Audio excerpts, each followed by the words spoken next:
For an initial strategy and to shorten the time to market, EcoOil should enter internationally through licensing. Rather than spending EcoOil's money and time on additional research and development, the focus will be on getting EcoOil straight into the marketplace. EcoOil can expand into our 2 proposed markets at one time with this strategy.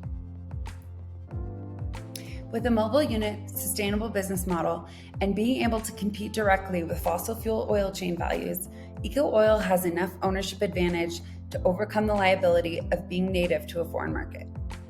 Our proposed locations, São Paulo, Brazil, and Mexico State in the United States, meet demand conditions.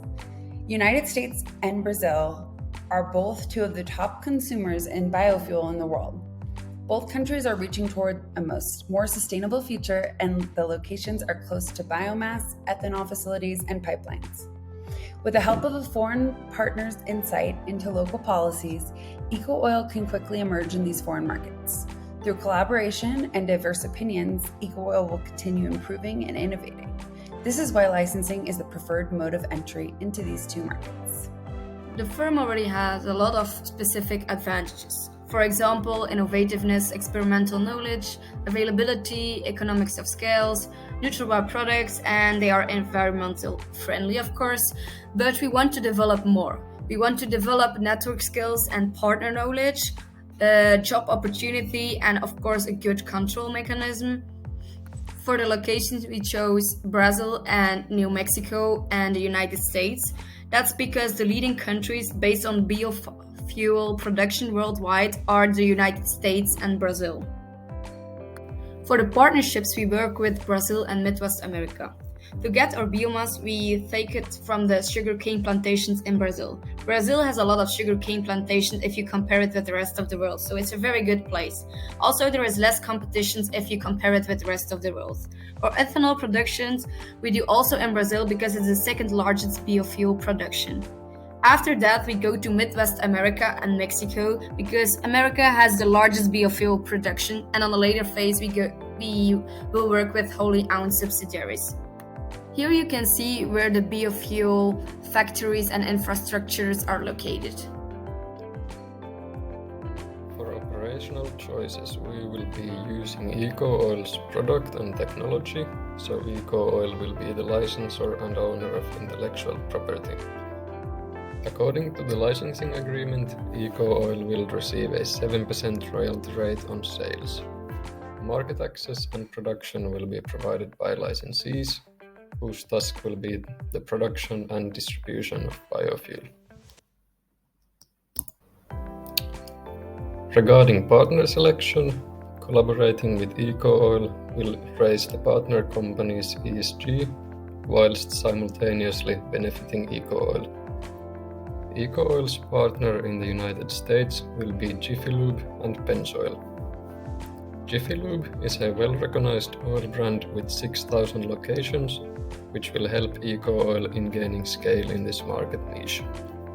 Pennzoil is a daughter company of Shell, but widely recognized by the DIY community, so the partnership will provide a business-to-consumer market niche for EcoOil. EcoOil's partner in Brazil will be Petrobras, which is a multinational petrol company with a great track record as working for a greener future in the petrol industry.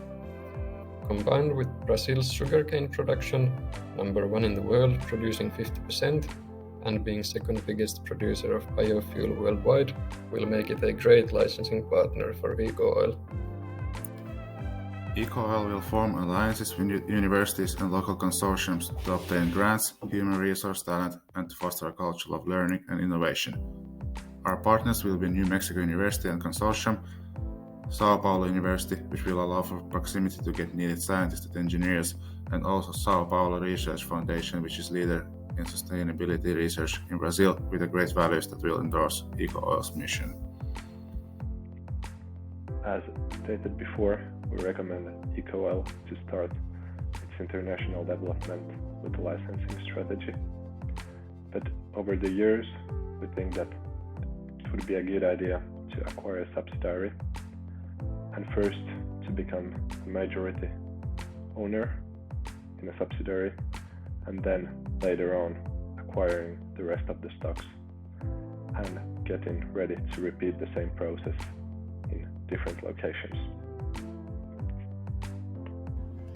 Eco Oil will have defined reporting relationships, project organization, and division of authority. It will be centralized, but still allows for autonomy, boosting individual departments and employees' self-sufficiency and innovation. Upon expansion, when we move into other markets and subsidiaries, Eco Oil should switch to a matrix structure. In any case, and especially as a startup, Eco Oil may have slight variances when creating its structure as time goes on, making the dynamic version better within its organization, one that can adapt to what's working best within each country and the customer's needs at that time. Cultural, economic, institutional, and geographic distance are cause for Eco Oil to rely on its partners. Eco Oil will utilize partners' deep knowledge of local marketing and policy, access to resources, both tangible and knowledge-based. Eco Oil will internalize its own controls and resources to protect intangible assets. A geocentric approach is a collaborative approach between headquarters in different markets. This supports research sharing and emphasizes the utilization of the best approaches and people, regardless of the country of origin. Consumers, governments, and non-governmental organizations that Eco Oil has relationships with will behave differently in each country.